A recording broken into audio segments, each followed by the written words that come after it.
Okay. Yeah. All right. Welcome, Chinese psychologist. I'm looking forward to talking to you again today.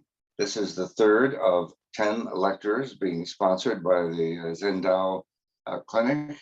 And Wu Zili is here today to represent the clinic. We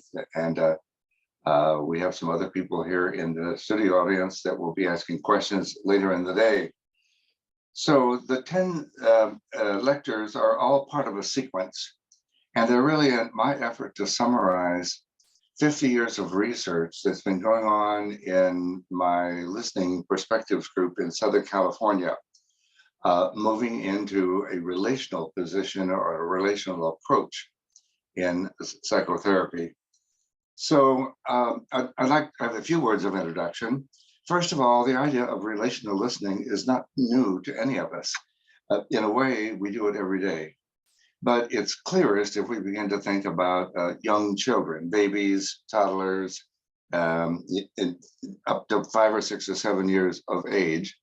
When we're talking to a 3-year-old, we talk in a certain way and we listen in a certain way because the capacity for complexity in relationship has certain limitations.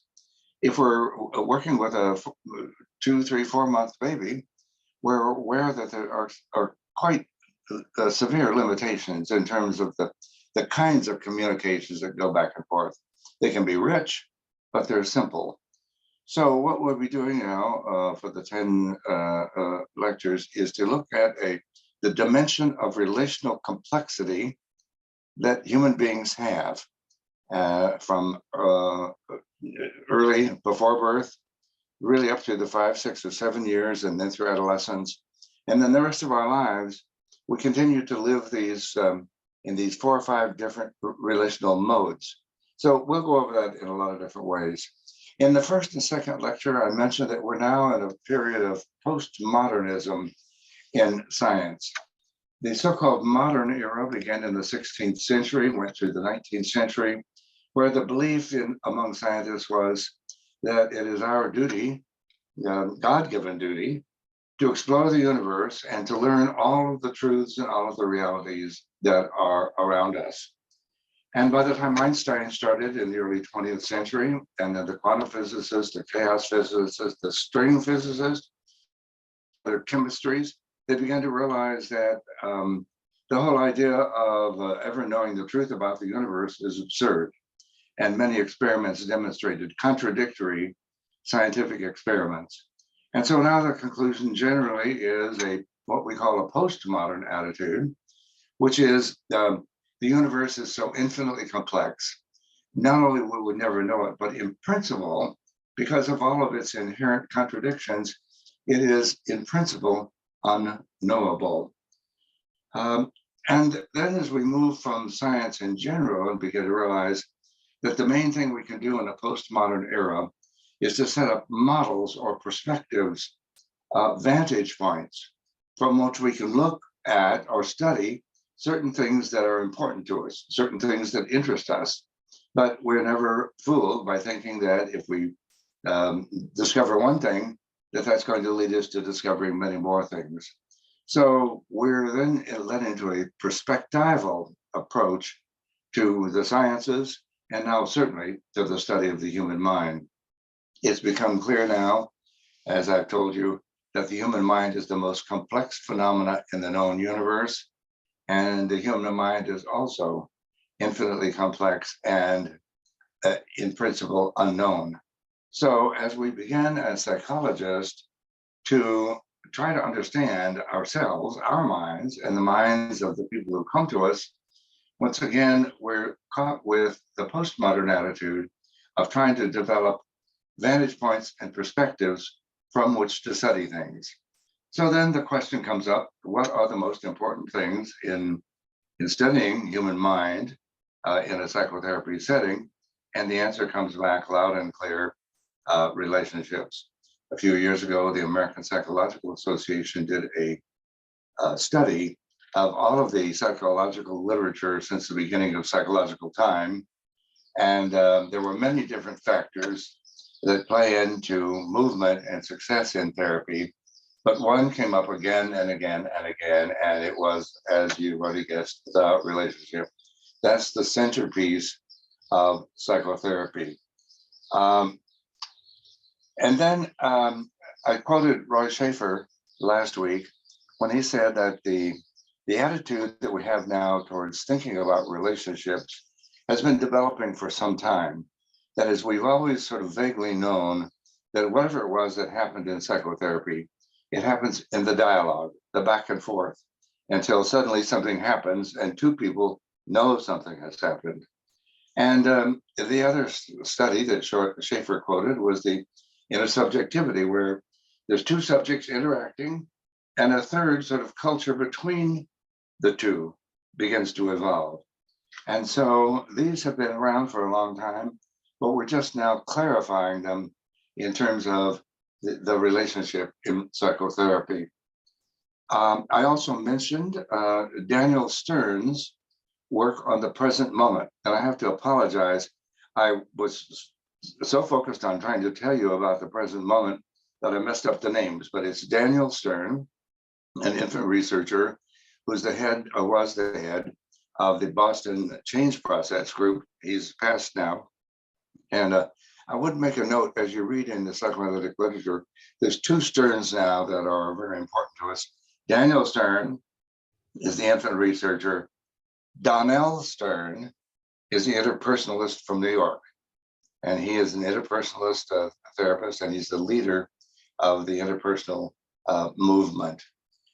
The present moment, I told you, has been studied now, and it's thought to be about 6 or 7 seconds, no more than 15 seconds. And that we live our lives in blips, piece at a time, and they're all present moments, and our brain puts them together seamlessly, so we feel we're living a continuous life. The Boston Change Group was interested in what makes for human change, or how is it babies grow? How is it people in psychotherapy grow? What makes for the change? And they isolated it down to the change that's crucial for growth occurs in one of these moments, these 15-second moments.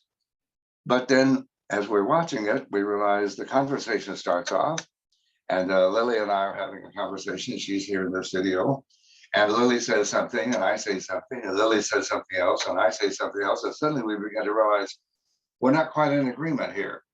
So there's a moment of meeting, according to Stern, where the two of us meet, and we're aware we're not together. And so then there's kind of a crisis in our relationship at that moment, which we work hard to resolve. And if we're able to resolve the crisis and come to some meeting, that's when that magical moment comes and both of us understand something in a new way. And that's where change occurs in psychotherapy. And as Stern comments, if we move successfully through the resolution of one present moment, then we move the conversation to the next one and the next one and the next one. But if the resolution doesn't occur, then we have an unfortunate breach that may continue and continue until there's a disillusionment, disappointment, anger, rage, divorce. Lily and I are not going to relate anymore because we just can't agree on anything. Okay, and so there's two different ways that these present moments can move. Today, I'm shifting us into the psychotherapy movement itself. And the subtitle today is going to be Alterations, Expansions, and Transformations. Sammy, how do you say that in Chinese?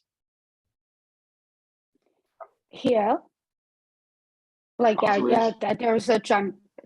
Yes, I like a 转变 and also like 改变 as well. Great, thank you. And so we're going to look at therapy. Next week, we're going to look at the centerpiece of therapy, the transference, countertransference, and resistance. And the following week, we're going to look at countertransference, and I'm going to present a case of my own, where because of my countertransference, I failed in the case. But in failing in the case, I learned something very valuable in it. So we'll be following that.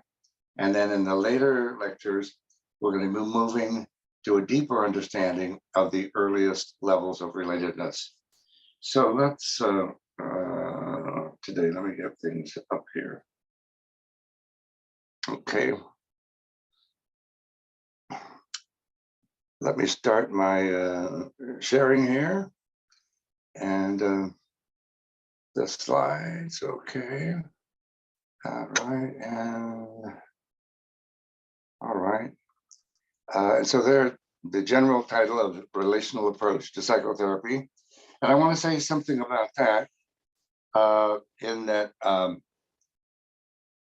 this is not a different or new theory of psychotherapy or psychology. It is rather an approach that is potentially valuable to all different forms of psychotherapy, because all forms of psychotherapy work in one way or another with relationship. And so while the foundation of this started in the psychoanalytic community, by the time the International Relational Society has gotten going, it contains people from many different disciplines, many different therapies, even anthropologists, neurologists as well. And so really it's anybody that is interested in what relationships are to us, the human beings. Let's see, okay. I got all my notes here together. Okay. All right. On the second slide is my contact information. If you have questions or need any references, write me here and I will get back to you, or my secretary Eve will. And here's, I've given you already this very important website of the International Psychotherapy Institute, where you can download about 150 free psychotherapy books. Many of them are classics in our field. So you just have to go there, register your name so they know where you are, and you can download many books.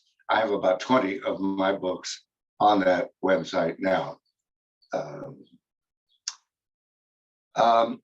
All of this started off, it's now 40 years since I published the Listening Perspectives in Psychotherapy.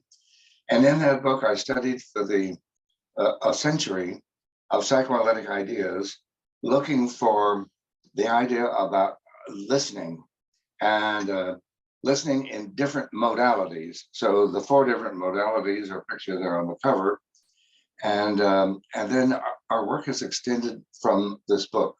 The book is still a good one. It's now up on Amazon for $19. It's also on the free website. Then a couple of years ago, as a result of working with Kappa students, I could tell that they were interested in the relation and they wanted me to summarize it.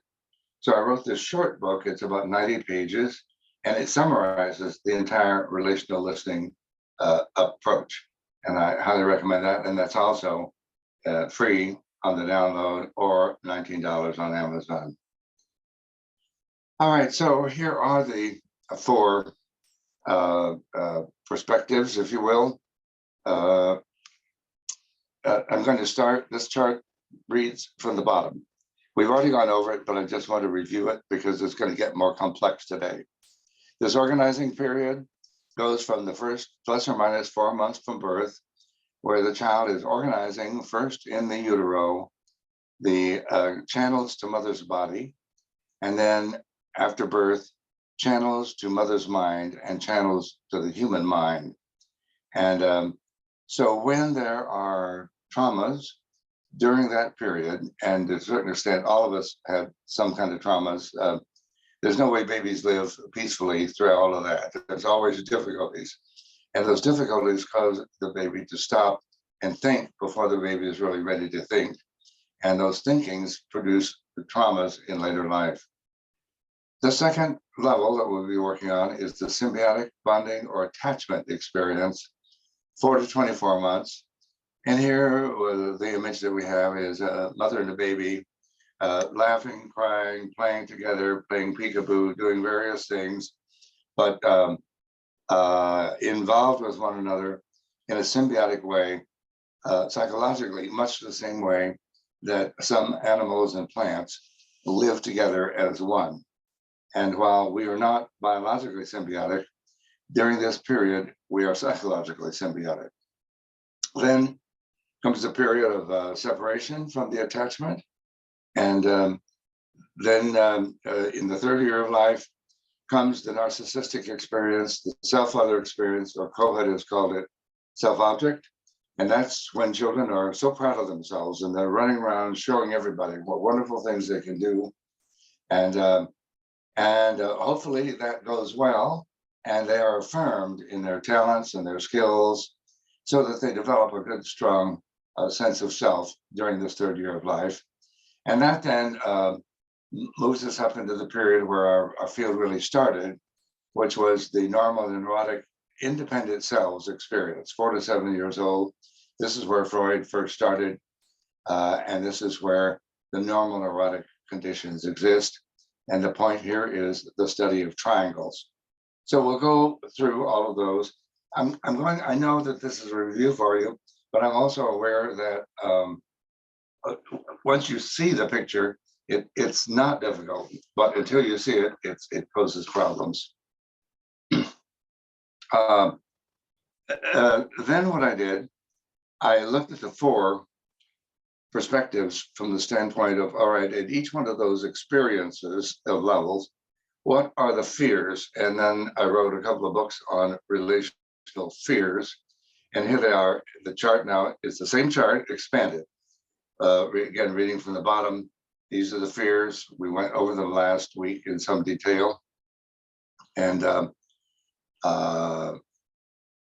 so then I have those also outlined in the book, Relational Interventions, and sessions 7 and 8 lectures. We're going to be focusing on the ideas in this Relational Interventions book. Then the most complex of the charts I have, again, it's a repeat, it's still the same chart, 4 to 24, 24 to 36. But at this point, what we're interested in, first of all, is what is the developmental, or wait, let's see, this is, wait a minute. Oh, okay, there's 2 pieces of this chart. This is the first piece. The developmental thrust, that is what's going on developmentally. And then when this particular level shows up in transference, what does it look like?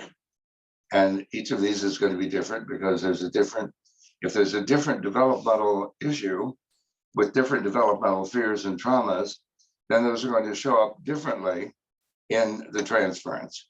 And then our countertransference is going to respond to these things very differently. And so we're going to be looking at these actually in detail today. And this is the second part of the chart. It's the same 4 levels, but we're looking at the resistance to therapy. And then we're looking at the listening mode. That is, when we're listening, what is our attitude towards listening? And when we're listening to an infant, we have one attitude, another attitude with a toddler, another attitude with a child that's looking for self-affirmation, and another one when we're dealing with relational triangles and independence. And then the therapeutic modality. So these 2 charts are the ones we're going to look at today in detail. So I'm going to start again at the bottom of the chart. Psychotherapy with the organizing experience. Everyone with me so far? Okay, all right, let's see. Oops. I just put these back in there so you can see where we are. All right, the developmental thrust, that is where these organizing people are. Whenever the organizing experience is in play in the therapeutic relationship, let's see here, I want to playing with the side of my screen, trying to make things work. Okay, there we go.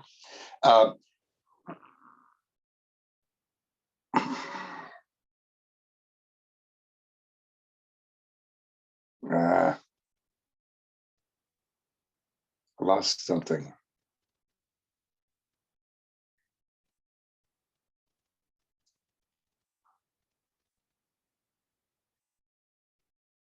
There we go.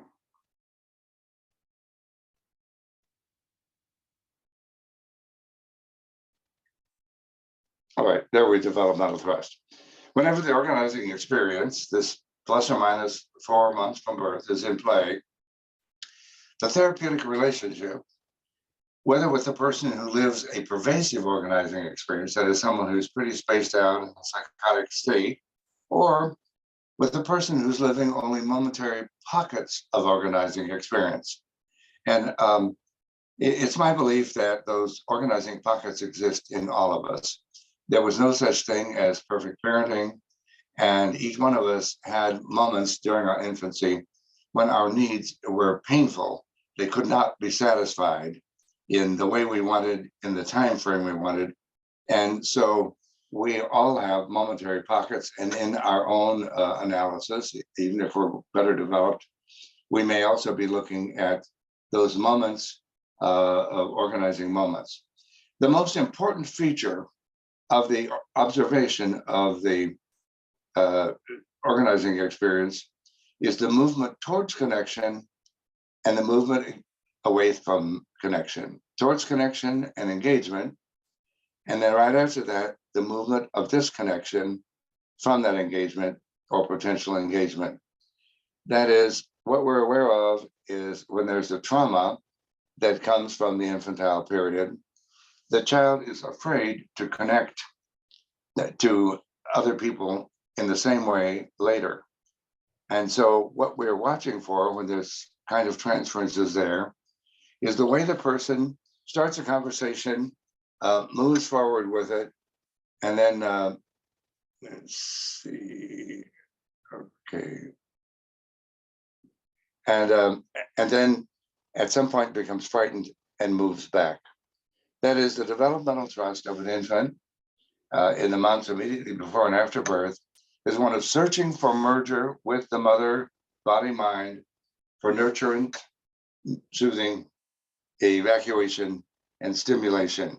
So there is this search, but if the child's search has been traumatically interrupted, then that leaves a template, a scar, a trauma, which then shows up in later relationships. And it shows up in all relationships, but in psychotherapy, of course, we're working on studying it. All right, I'm just reminding you of where we are here. We're now moving to level 2. Let's see, oops. All right, no, we're not.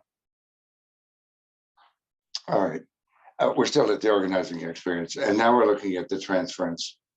All mammals are genetically programmed to search for the warm body or die. It's there. And that's why so many of our very primitive people keep coming to therapy, even when nothing's happening. Even when all of our efforts are not yielding any results, they have to keep coming because there's this imperative to find the warm body. But no sooner than trust begins to build in the relationship, which sometimes takes months or years for trust to develop, then the person is encouraged to develop an enlivening connection. And then at that point, the impact of the early traumas began, and the person feels the need to rupture the connection and to back away. So it's distinct. And when we are looking at our 10 supervision sessions later, we're going to see that in various forms, where the person is moving towards an important connection with the therapist and then suddenly backs away. And sometimes you can see that forward and back within an hour. Sometimes you see it between hours or over a period of time, but it's very distinct that the person needs to break connection.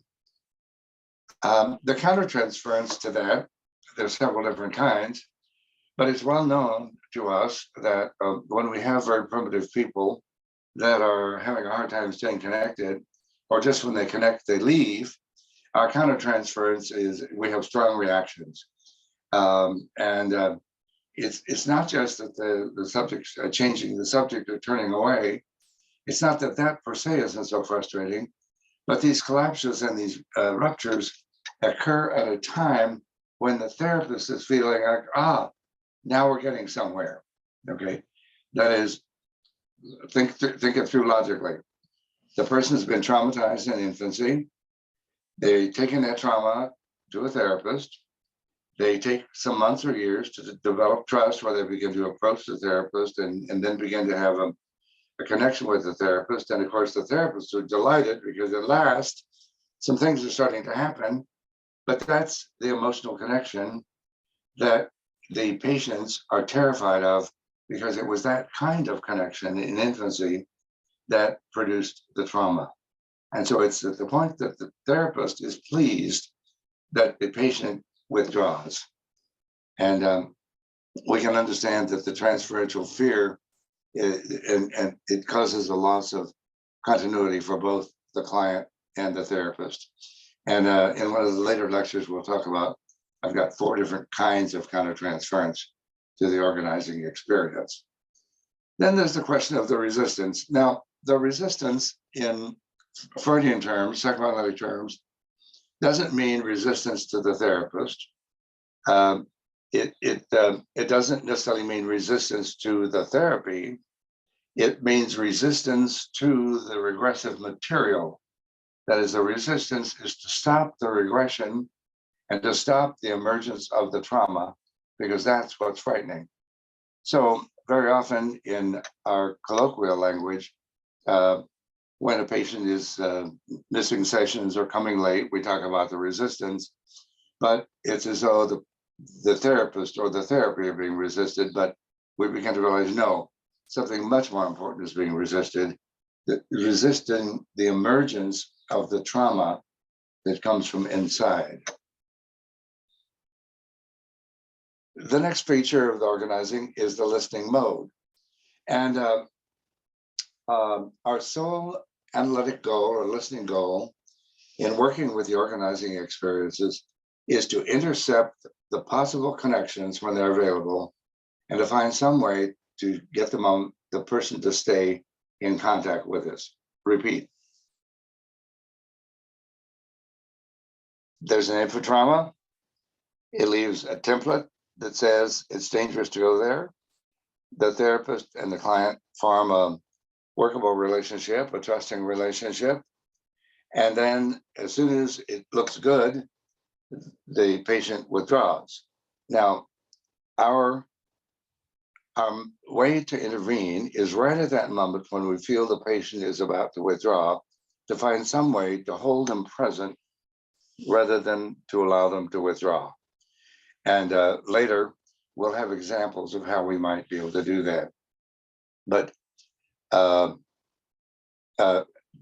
down the second paragraph, since people with pervasive organizing experiences often have reasons and extravagant stories to tell us, they've got all kinds of things to tell us to keep it occupied, but that keeps us occupied so that we don't notice that they're disconnecting.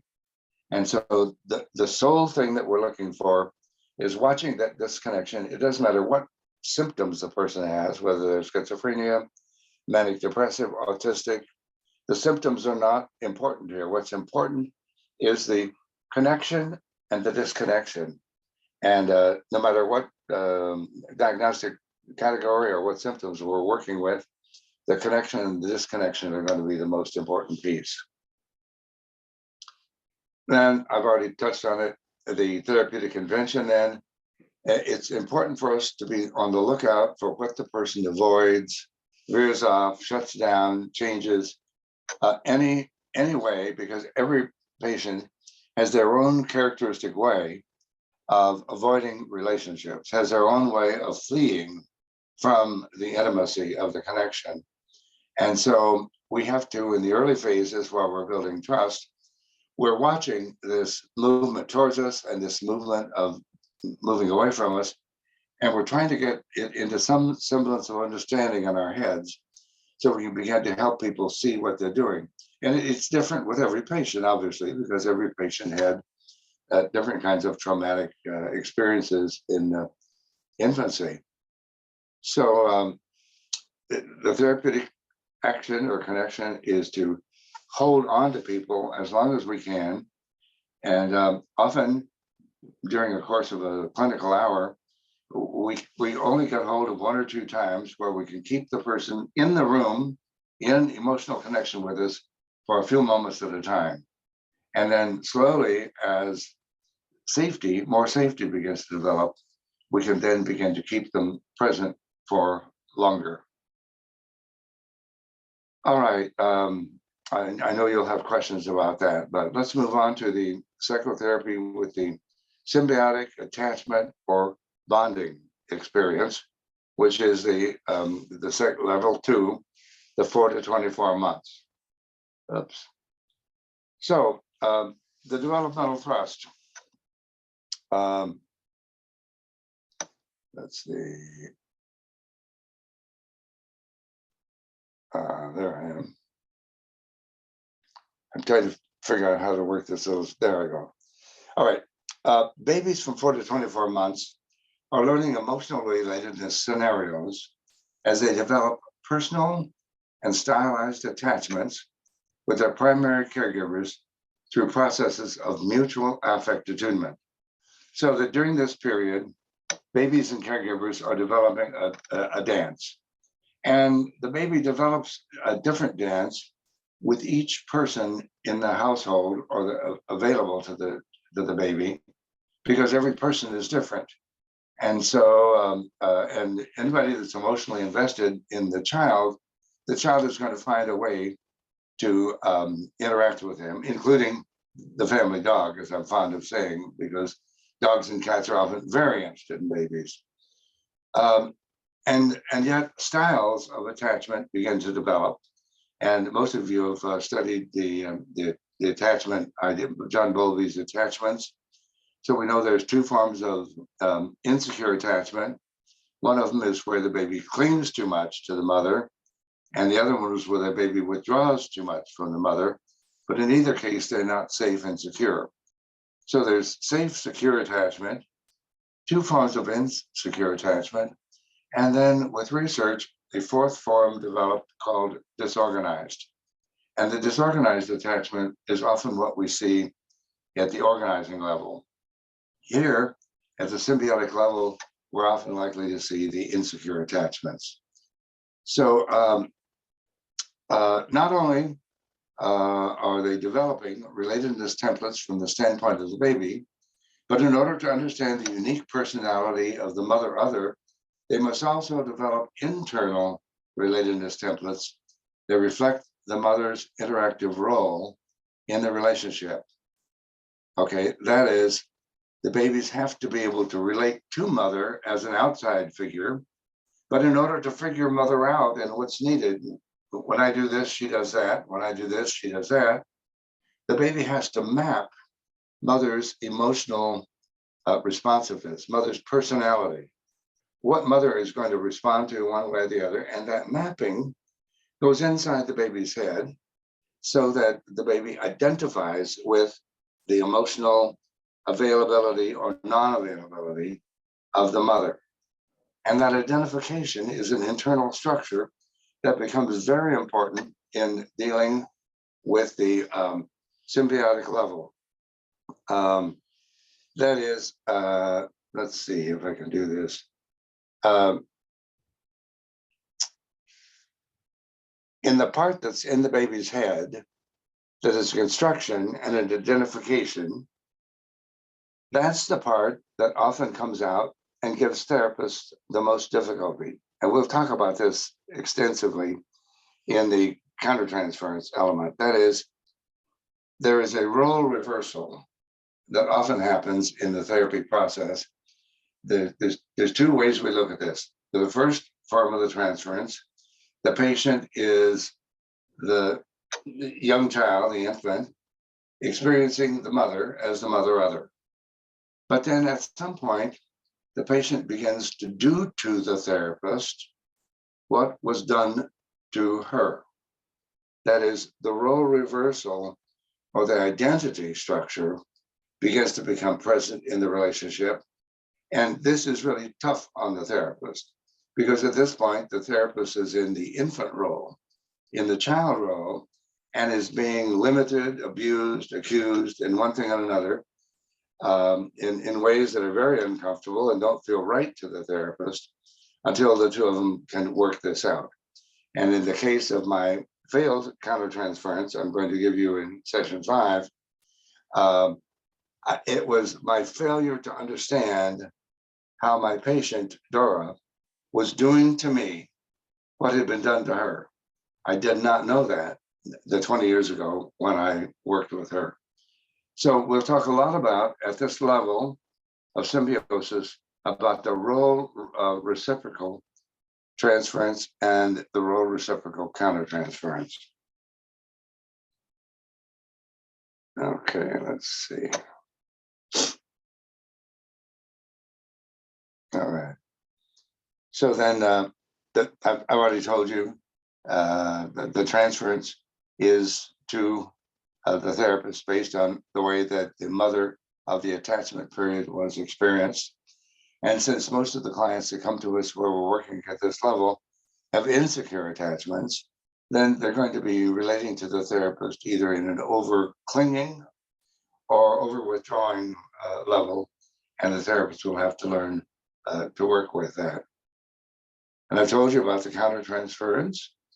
The resistance is nobody wants to give up a bonding dance with a mother. And we can see that in normal babies, as the mother is trying to get the baby to leave the breast, have the bottle, do independently, not cry so much, walk, whatever the mother is trying to get the baby to do to grow up, the baby doesn't want to do. Because in growing up, the baby loses the support, loses the breast that was at that point very important to the baby. So the resistance to giving up symbiotic scenarios in therapy has the same sort of problem in it. And let's jump to the second paragraph. In psychotherapy, once characteristic scenarios, that is back and forth interactions, have been identified in the transference countertransference matrix, once two people see them, it will likely be the therapist who confronts the scenarios, basically insisting that the person must relinquish them if greater relational freedom is truly desired. That is, it's the mother that often insists, you cannot put your thumb in your mouth anymore, okay? You cannot use your binky, the little pacifier. And there's often tug of wars between the mother and the baby, and the tug of war here often goes on with the therapist and the patient. The patient wants to stay dependent on the therapist, and the therapist feels like, but you came here to gain greater relational freedom, and the only way to do it is to give up this particular need.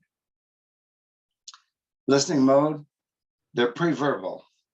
And so these two lower levels, the organizing and the symbiotic experience, we can't give verbal interpretations. We talk with the patient because they're intelligent, they've got good gray matter, but they have not yet developed a level where they can talk about the emotional events going on in their body and their minds. So the symbiotic and separating scenarios, they're pre-verbal. They cannot be known and narrated until they've first been enacted by two in the interpersonal relationship. It's not until the two are fighting about it and then beginning to talk about the nature of the fight. And so the ongoing question that relational theorist Stephen Mitchell has given us is, what's going on here anyway? And that question can be raised by either person. And the question is, what are we doing that we're interacting in this way and that we're having a hard time separating? Then the therapeutic intervention. The therapy begins with the client enacting a variety of nonverbal emotional scenarios that originated in the second year of life. I have to tell you, with the population of patients that we end up calling borderline or character disorder, that often from the very first session, they're bringing in a series of demands. And these are demands that did not get satisfied in the second year of life, and they've been looking around for some kind of satisfaction. And we work to step back and allow the replication of familiar scenarios in the relationship so they can be known and worked through. That is, it's not until the demands are made and we find some way of either acquiescing to the demand or dancing with the demand that we can then, it's not until we have enacted the demand that we can then begin to talk about it. So it's expected also that in this process, the therapist will also begin experiencing and enacting emotional templates from his or her early life. That is, we can't relate to a 2-year-old without deep things in ourselves getting stimulated. And so in the countertransference and in the, we're often finding ourselves caught in a thicket with the patient. All right, let's see, move on here. All right, I'm going to move up to the third level, and we don't have to be as concerned about this as we have the first two, because the rest of our course is going to be focusing on the first two levels because they're the ones that are giving the therapist the most difficulty. But this is the, here's the chart again, the third level, the narcissistic experience. And as I told you, I think last week, that we identify this in a child who wants constant affirmation of how good I'm doing, see me, or watch what good pumpkins I can draw, watch how good I can cut out paper dolls. And so there's this incessant demand from a 3-year-old for the mother, the others, to see me and to tell me that I'm wonderful. And the demand, we call it narcissistic, but Heinz Kohut, who has developed this most carefully, says that these narcissistic needs, that is the need for affirmation of ourselves, are universal, and that we need narcissistic supplies from birth to death. That is, we're always looking from our friends, our loved ones, that for some kinds of approval, for some kind of affirmation that that they like what we're doing something well. Perhaps it's as simple as the color in our shirt matches something or whatever, but we like that kind of feedback. So it's universal, but when we have someone stuck at this point, it's that constant.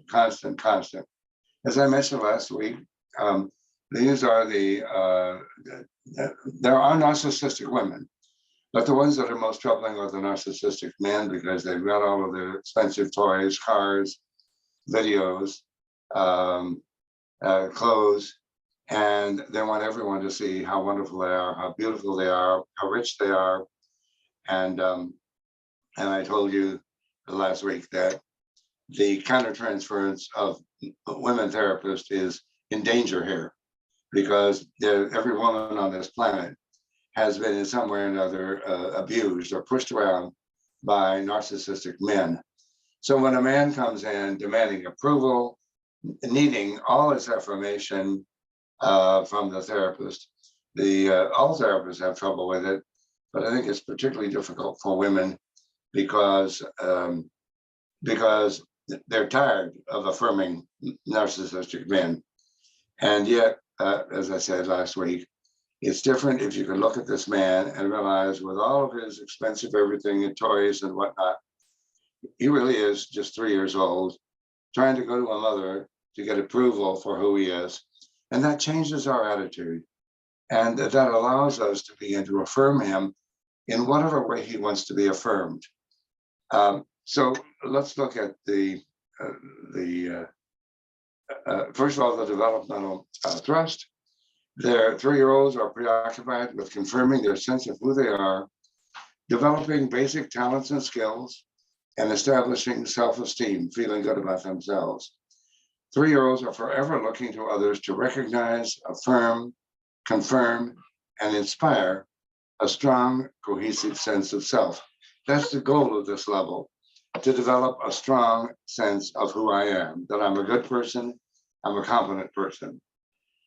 The term self-other, or Covet's word was self-object, derives from the fact that these people caught at this level, they're using others to perform consolidating functions, usually assigned to the self. Now, by that I mean, in ordinary normal development, a child who gets enough affirmation at this level feels I have a strong self. And so then as this child goes forth in the world, those of us with a strong self are able to, all day long, around whatever, to be able to talk to ourselves and say, I did it really well. I'm proud of myself. Or, that audience was really happy with me. Or I wrote that report, and when I read it, I thought this is a really dynamite report. So when we have a strong internal self, we constantly are bolstering it by talking to ourselves, reminding us that we are good, that we are strong, that we're capable, that we have good talents. But when there's not been enough of that, Cohet tells us, then the narcissistic person is still looking like a 3-year-old to others for that reassurance. And so down here, the last line, see me, recognize me, affirm me, cries the 3-year-old. Now in the transference, you can see there the red words, affirmation, transformation, or inspiration. And that's what they're searching from us. And the forms of the transference that Covet named are the mirroring transference, in which you see how beautiful I am. The twinship transference in terms of, oh, you and I are just alike, aren't we? We voted for the same political figures, did we not? We like the same steak, the same kind of wine. And of course, many times it's entirely wrong, that that's not what the therapist likes at all. But in the twinship transference, the transference assumes that you and I are alike. And then in the idealizing transference, you're the best therapist in the world. I've got several friends that have therapists, and I listen to them talk about their therapists, and they're not really good, and I'm so glad I have you because you're just wonderful. Now, of course, we are inclined to believe that, okay? That the person is telling us we're wonderful, and of course, we are wonderful. But Covet says, wait, this is our narcissism needing a reinforcement. And it really is the transference. If the patient can see us as the best person in the world and has a relationship with us, then you're the ideal. And if I'm associated with you, then I'm wonderful too. My daddy has the biggest car in the neighborhood. My mother bakes the best apple pies. Okay. We live in the most beautiful house in the tract. Okay? So by seeing things outside and idealizing them, but identifying with them, then that is also a piece of strengthening the sense of self that needs to be bolstered. The countertransference. This is a tough one for us. When the client is expressing some form of self-object transference, therapists often become bored, drowsy, or even irritated and disgusted. This is because the therapists are being used as part of the client's self-confirmation process and ignored for who they might be as separate people. Repeat, we get bored, drowsy, irritated, or angry because we are not being responded to as the fine, wonderful people we know we are, but rather we're being used as a constant affirming object for the patient. And Covet tells us, well, let's go on here. Covet tells us what's next. Well, the resistance. It's often for the person to express their narcissistic needs. And that is because as young children, narcissistic needs were often shamed by the child. Don't toot your horn so loud. Don't pat yourself on the back. Don't think you're such hot stuff. These are things that come from the adult world, shaming the child for their narcissistic needs. And yet we all need that recognition in order to feel strong and healthy. But often the resistance is, if I have these needs, you, therapist, will shame me for them. And then you can work on, why would you think that? These seem like important needs. And then the listening mode. Heinz Cohen, who has done more than anything to clarify this particular developmental stage, advises us to resonate, stay with the client's needs for affirmation, confirmation, and idealization. So no matter whether we're getting bored or whether we don't like what's happening to us, he says we need to stand steady so that the person can resume the growth of their cohesive self. He advises us to extend our empathy the best we can to the experiencing of narcissistic needs. He's saying it's important, just like the mother of the 3-year-old. The mother gets tired all day long of saying, yes, dear, I see, that's a wonderful drawing. Oh, yes, dear, that's a great bunny rabbit you drew. Mothers get sick and tired of that because it goes all day long, all day long, all day long. And therapists get sick and tired of it.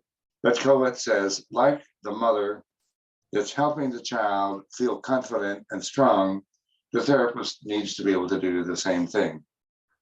No interpretations, just staying with the material and the need. However, Colette tells us that sooner or later, our empathy with these needs will falter or fail, and a narcissistic injury will result. That is, we may be saying, fine, it seems like that's great. It sounds like your new car you're really proud of. You got some new paint on it, you got some new accessories on it, and it makes you feel really very good. But at some point, the patient heard a little bit of sneer in it or projected a sneer on it.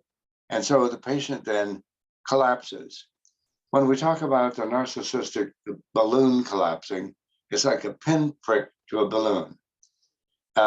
It's at that time we can review with our clients what they were needing from us that they failed to get, and the exact nature of their disappointment and disillusionment with us. And so you can see that really, while the empathy with all these needs is crucial, in a certain sense, the therapeutic action is going to be down when we fail, when our empathy fails and the patient is hurt or angry or feels insulted. And then we go back to say, oh, no wonder you were needing me to tell you how good that presentation you did with all of your slides at the office last week. And I just sat here like a bump on a log saying, you were very disappointed. You did not feel heard. I understand why this was a tough week for you. Because often people at this level are still living very much in their body. And so what results are headaches, nervousness, nervous tics, sleeplessness. So there are often physical needs that show up in the wake of a narcissistic injury. Over time, says Koved, in the last paragraph here, with empathic failures and repair, the client internalizes the therapist's self-other functions in order to be able to regulate ongoing needs for affirmation and recognition. And we do this all the time. Let's use an example. You go into a group of therapists and you're going to present a paper or an idea, and they gave you a lukewarm response, but it wasn't what you wanted. You wanted really something wonderful.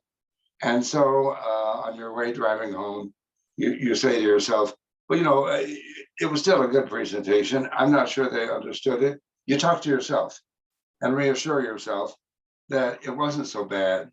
You don't need to feel ashamed about it, that you'll do better next time.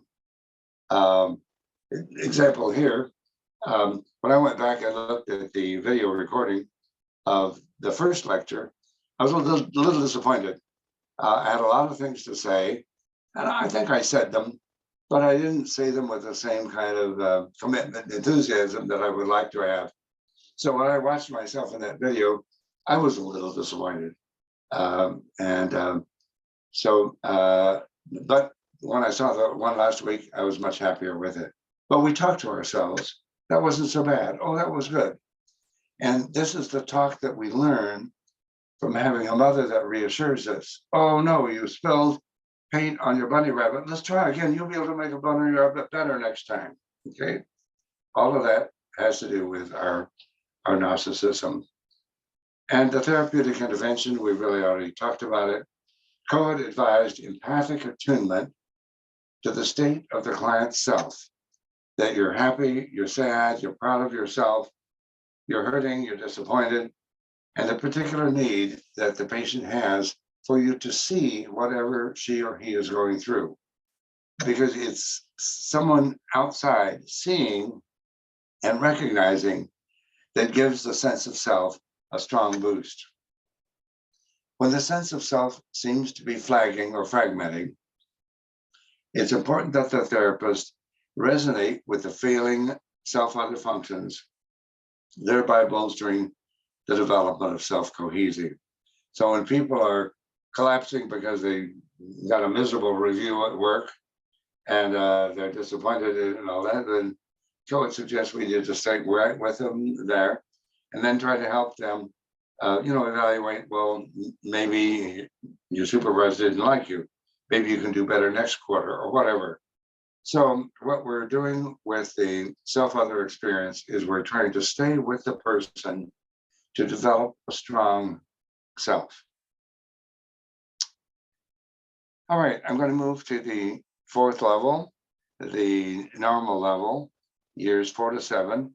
And then we have a replay of this that I'll show you later in adolescence, 14 to 15. This is a period of triangular selves. That is, if we look at the level 3 as consolidating the singular self, me, then as the child moves into this upper level, the child then is interacting with other independent selves and trying to figure out how to do that. And I told you last week that because Freud was reading Greek literature at the time that he was experiencing his own self-analysis, he was reminded that the ancient Greek myth, Oedipus the King, which was made into a play by Sophocles in 429 BC, that theme has been running throughout our culture since the beginning of time, and it must say something vital about the human experience. And for a long time, we thought about, well, is it really important that it's the Oedipus in the way that Freud envisioned it? Or what is it? And we finally began to realize that the key thing here is the child's beginning to deal with emotional triangles. And in a child's life from 4 to 7, in the modern world, there are many triangles in the child's life, not just mother, daddy, and me. And so when I'm with Johnny and Susie comes over to play with him and Johnny stops playing with me, I feel hurt. Or when Susie comes over, I manage to push her out of the way and I get Johnny all to myself. Or when Susie comes over, I've been waiting for a chance to play with her. I push Johnny aside and now I'm going to play with Susie. So that's the essence of the triangle. Who is who to whom, and it's competition and cooperation in three-way relationships. So the developmental thrust is after the independent selves are consolidated, there's an effort for the child to engage with complex interactions with other independent selves. In each significant relationship, the child is working out the problem of who is who to whom, under what conditions. And the specimen condition is, who am I to mommy without daddy? And who am I to daddy without mommy? And who am I when daddy and mommy are together and I'm left out alone? But these questions come up in a variety of ways. And it's not that in earlier development, we don't hear about triangles, because we do, but they're not equal triangles. They're not three independent selves interacting. There's mommy and me and somebody interfering. Daddy got in the way. My sister wanted something. And so it's really still a dyadic interaction at the symbiotic level. But it's not until we get to this level that we have true emotional separations. So most of our lives are spent dealing with triangular relationships with other loved and hated people. And there's the other, another crucial piece of this level, ambivalence. That is, we know in the two-year-old is ambitendent. That is, one moment angry, totally angry, another moment totally happy. But the ambi meaning both love and hate, but they're not together at the same time. By the time the child is up at this Oedipal or level, this independent level, love and hate towards the same person exist at the same time. I'm so mad at you, mommy, because you did that, but I love you anyway, mommy, kind of thing. And it takes a 4 or 5 or 6 year old child to be able to tolerate ambivalence. Then when we talked last week, and we had a very good question about what third parties might not be people, and sometimes the third party is a family or a community or a culture or a value. I'm dealing with a young woman who has been dating an Indian man who's here for work and study, and she really has fallen in love with him. But she's finally realizing that given the culture that he comes from and the tight hold his family has over him, his family is definitely expecting him to come back to India and marry the woman that the family chooses for him. And he did. So here he is living in America, having a time of his life, dating different women, having this wonderful sexual relationship with my patient. And she's loving it and thinks he's fantastic, but suddenly she's having to face the fact that he can't go further in the relationship the way she wants to. She wants to get married, have a family, have children, and she's now just really, really hurt, disappointed, depressed, because she's slowly come to realize that that is not going to happen with this man that she has decided to love. So in this case, we've got a cultural value, a family value that's active. And so the third party in this relationship is the cultural system in India that the family holds that's going to interfere with the three-way relationship. It could be an allegiance to something. We've seen a lot of political allegiances. We see them every day in the newspaper and all the things that are going on with Russia and Ukraine. There are all kinds of allegiances that form third parties to people. And so as adolescence and group life develop, this is when the 14, 15-year-old, then a cascade of triangular complexities begin to evolve, which are regularly transferred to the therapy arena. That is, we know that by the time puberty has passed, the sexual and aggressive juices are flowing in the veins of boys and girls. They suddenly are sick and tired of their family of origin. Their mothers and fathers don't know anything, and they want to be out among their peers. And out among their peers, they then are trying to establish love relationships or friendships. But regularly they run into triangle relationships. And those of you that have treated adolescents, you realize it's one triangular relationship after another. There's a boy that sees a girl in the hallway and then asks his boyfriend to get her a date, and on it goes on and on and on. And then all of those complexities are transferred into the therapy. What other kinds of patients do you see? Am I your favorite patient? And on and on and on. I saw a woman in the waiting room reading a magazine, and I was disgusted by her. I hope she wasn't your patient. she was probably one of your colleague patients. You can see all the triangulation. And the most painful feelings, of course, are the feelings of being left out when we want to be considered, valued, and included. But no, these other two went on. I introduced the girl that I wanted to date. My best friend wanted to be introduced to her, and I introduced them, and they went off, and they're now having an affair, and I'm left out completely, and I'm hurting and depressed about it. And the countertransference, when they're transferring to us independent experiences of a triangular nature, many feelings and thoughts may be stimulated in us. That is, triangular complexities stimulate all kinds of emotions in everybody.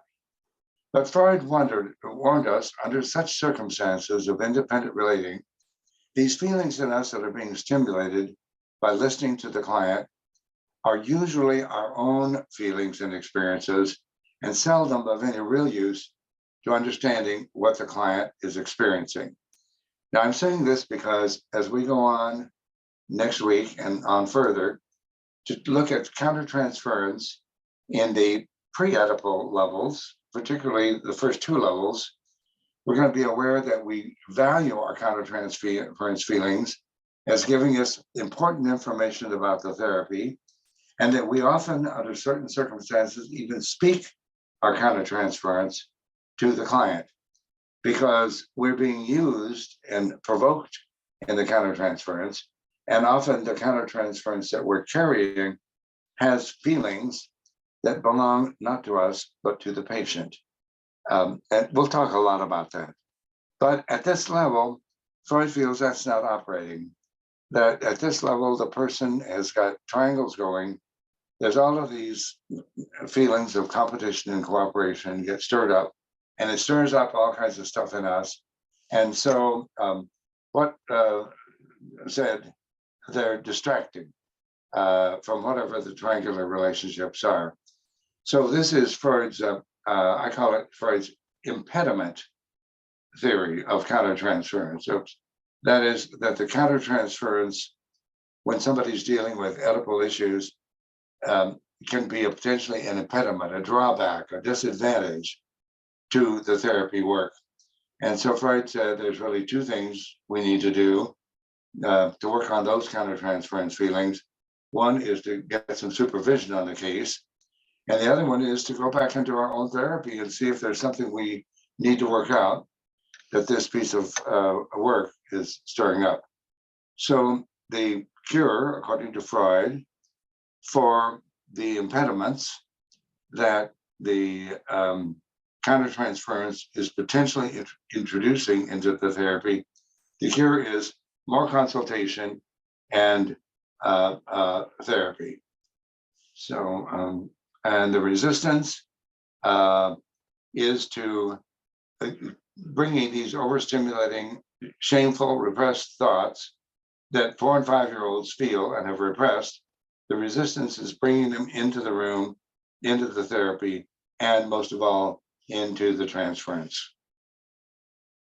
And the listening mode is going to be the, in classical terms, we're allowed the patient to allow to free associate without judgment, so that the repressed thoughts and feelings can return. We have an attitude of neutrality and remaining equidistant from the id, ego, and superego. And our main way of working is going to be through verbal interpretations. And we're aware that at the lower levels, verbal interpretations fall on deaf ears. But at this level, the work is done with verbal interpretations. So those are the 4.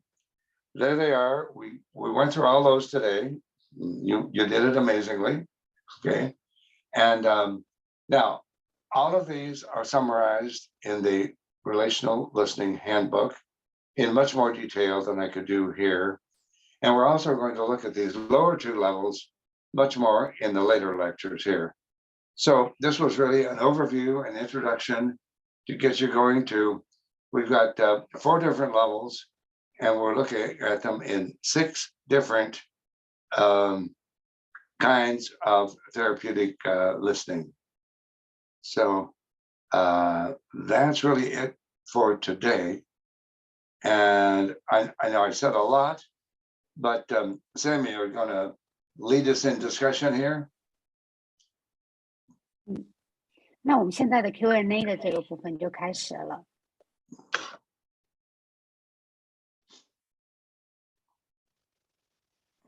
The first Okay, Summer, go ahead. Yeah.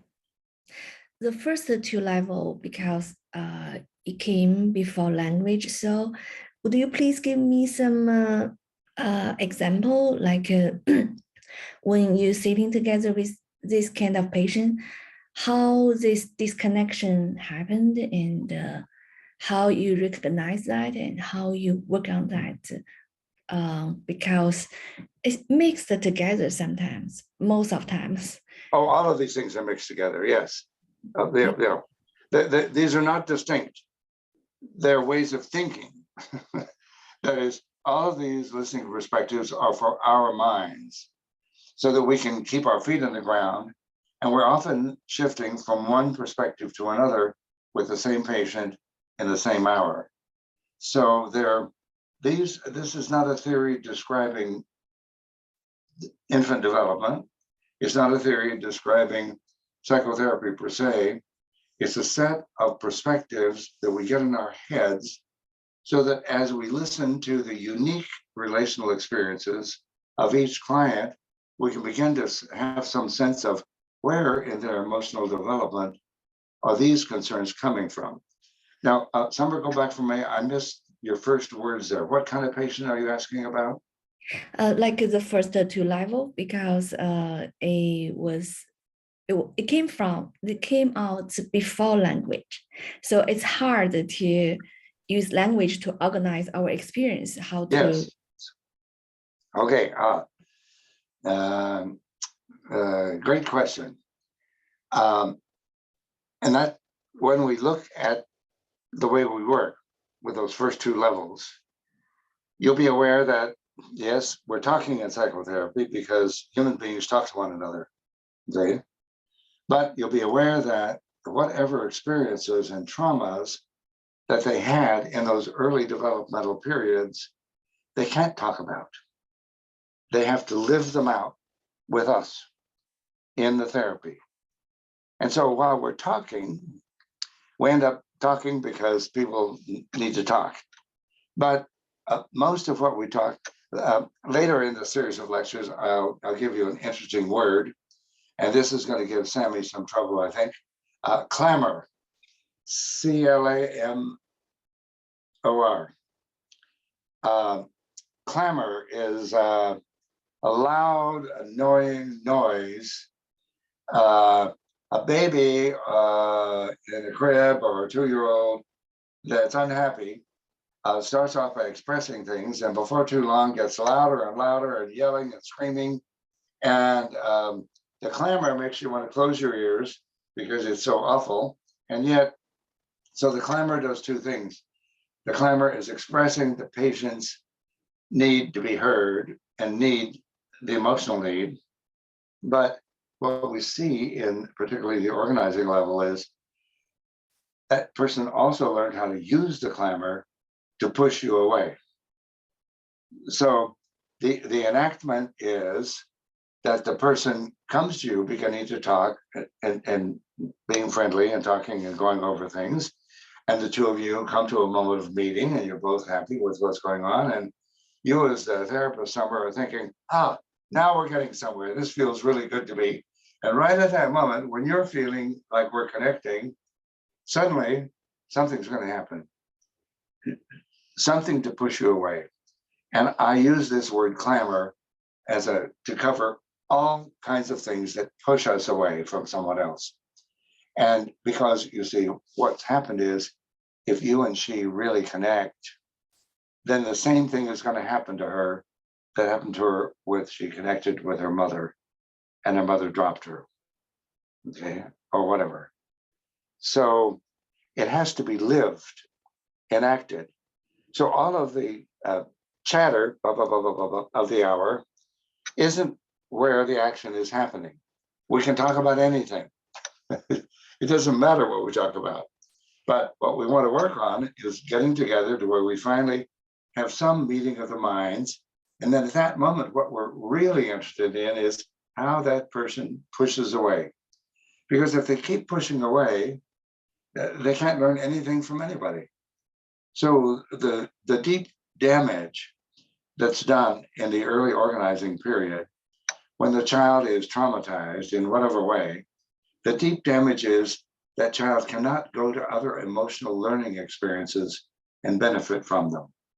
And so when later in life, this person comes to you, Summer, wanting to benefit from what you have to offer, as soon as you begin to get close emotionally, that person will be terrified. And we have a lecture coming up called Terrifying Transferences. And we'll look at how that works for both the client and the therapist. Who's next here? I want to ask a question. Okay, Sarah. The question is, I'm listening to about this for on the different developing period. Right. I heard that we mainly talking about the mother-baby or mother-kids relationship conversation, or how the mother cannot understand the child and what happened, what traumatized, or how we respond, attune to what the child needs. At the same time, what come to my mind that maybe it is in my cases, there are many people talking about their loss of a father. And I also feel they need the merge with the father. I wonder, how can we understand the need for the father function in these 4 levels? Okay, very good question. And it's very complicated. But I think you're correct in pointing out that there are a great many people that needed a fusion with the father and it worked for it. And that then the same interaction problem that might have happened with mother happens with father.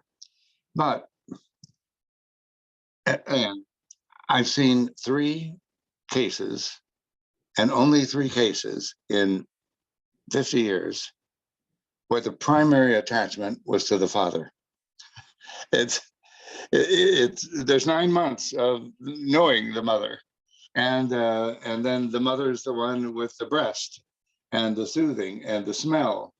And so whenever the biological mother is available, the bonding is going to be aimed primarily at her. But in these 3 cases, they all had one thing in common. The mother did not want babies. The father wanted babies. And so the mother agreed to have the baby, but it was the father's baby. And so the father did the merging, and then the true symbiosis was actually with the father. Okay, that said, let me say one more thing. Most often, when we're dealing with the merging with the father material, because it comes up all the time. Okay, it's there, you're absolutely right. Most often when it's there, if you listen to it carefully, it's a transfer from the same kinds of scenarios that the child first developed with mother. It'll have a different look, but as you begin to listen to it, you begin to realize that underneath that is the way the mother taught the baby to respond, and now the baby is doing it to the father. Most of the time, that's going to be it. But for a long time, people don't want to hear that. They would rather you talked about it in terms of the father material, which is fine, because it still goes forward. But at some point, what you're hoping to be able to do is you'll have a day when you can say, you know, you just told me about this funny thing that happened between you and your father, but you know what I had in my mind? I thought, that could have been your mother. And then you have the possibility of interpreting that the transference to the father as early as the 2nd year of life. How did I do, Summer or Sarah? I feel you partially answered my question, and I feel that maybe my question is too big because there is something like also some other things. But I think the question can ask in the future when I come up with some other ideas. Okay, all right. I think I told you, I once heard Andre Green, the leader of the psychoanalysis in France. He was asked by someone in the audience, what is the role of the father? And he hesitated and he said, the mother conceives the baby in her body. The father conceives the baby in his mind. And it was like, there's a difference. There's a difference. And so that stayed with me. Yeah. Who's next? I have a question about the last. Yes. Okay. Yeah. Go ahead. Yeah. Okay, Lily. The question is about the last period or last perspectives Yes. from 4 years old to 7 years old. Yes. When you mention the countertransference, possible countertransference of the therapist, I'm not very clear. Could you give us some, maybe one example of the countertransference? Well, yes, in the case I'm going to present, this kind of Dora, where I failed to do the countertransference at the organizing level. What I was doing was she was stimulating some emotional issues from my past. And I was busy thinking, no, this is me. And so, because, well, when I get to the case, I'll give you the details on my history and what got stimulated. But because it was my history, I was thinking, oh, it's me. And so what I was doing was, I was not working with the countertransference that I needed to with her, because I thought mine was this Oedipal level.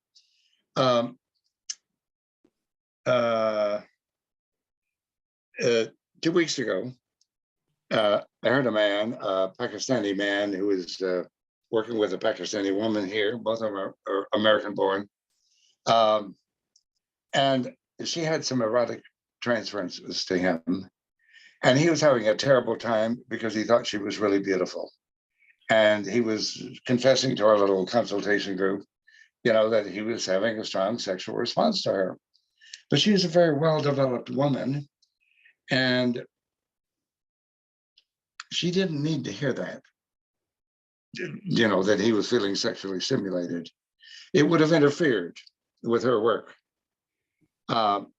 And so he knew that. He'd had good training, but he was saying, but when we work with earlier people, it might be important to talk about. And I says, well, yes, and we have some examples where it is important to talk about it or to exchange it, but it's where we're dealing with borderline or psychotic people. And what we're busy doing is showing them how repeatedly in the world, they manage to get sexual responses from everybody that are abusive. And that's because they were molested as a child and so forth. And so there might be moments at which one would want to talk about that. But certainly at this level of this very well-developed woman, she didn't need to hear that. And he knew it. And so he thanked our group. He said, thank you. I just needed to be putting things back in my pants. I said, okay. Did I answer the question okay? Yeah, No. I think, you mentioned some issue for the borderline or psychotic patients, but what's a possible countertransference for the more neurotic person? Well, the countertransference feelings might be very strong. They might be erotic or they might be aggressive. There might be something, but the analyst needs to work with the patient's emotional life, not with the analyst's emotional life. And so Freud, in his first discussion of countertransference, felt that countertransference was bad, that it was an interference of the therapist's life. And so he said, go get some supervision, go get more therapy, but because this analysis is not about you. And so I still think that Freud's advice holds on neurotic level people.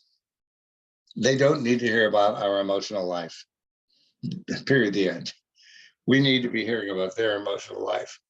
But when we go down the developmental ladder, there may be various times in which speaking to countertransference is appropriate. And we'll talk about those later in the lecture series. Mm-hmm. Okay. Thank you. Yeah. Who's that? Lily? Other Lily, do you have a question?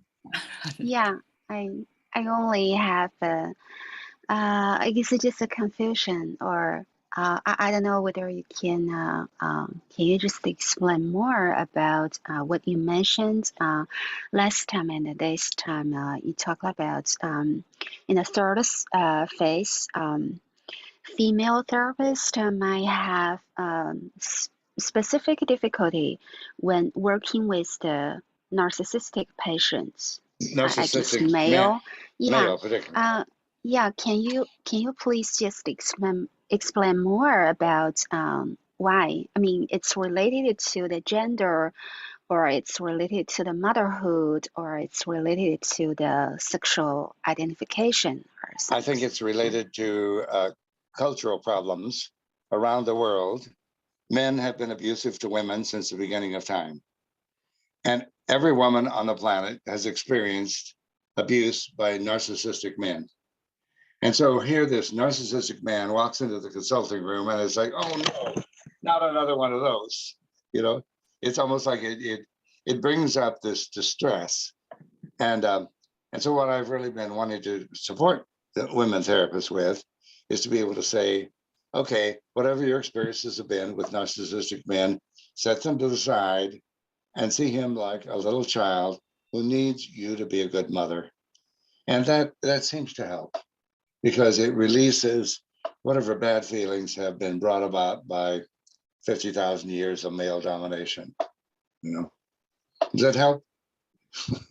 Yeah, I'm just thinking about whether you responded to Sarah's question. You know, it's like this part of the issue exists in our minds or exists in our bodies. Okay. All right. Let's see. I'm not sure what the difficulty is here. You're saying Sarah's question I didn't answer? Yeah, no, it's just a very quick comments, and I Okay. think it's just some feelings and thoughts. Yeah, Okay. we can Okay. continue discussion. Yeah. All right. Well, I'm looking forward to it, and we're going to take a deep dip into transference, countertransference, and resistance next week. We did a quick look today, okay, but we're going to go deep, and the same material, but deeper. All right. Thank you all for being here. I appreciate it, and I'll see you next week. Okay. Thank you. Thank Okay, you, bye. Larry. Yes, yes. Yeah. Lily, can you say? Oh, other Lily. She left. I had a question for her. Okay. 那李李老师，那你帮我翻译一下吧。那个拉瑞老师要不要跟我聊点什么？他也许那个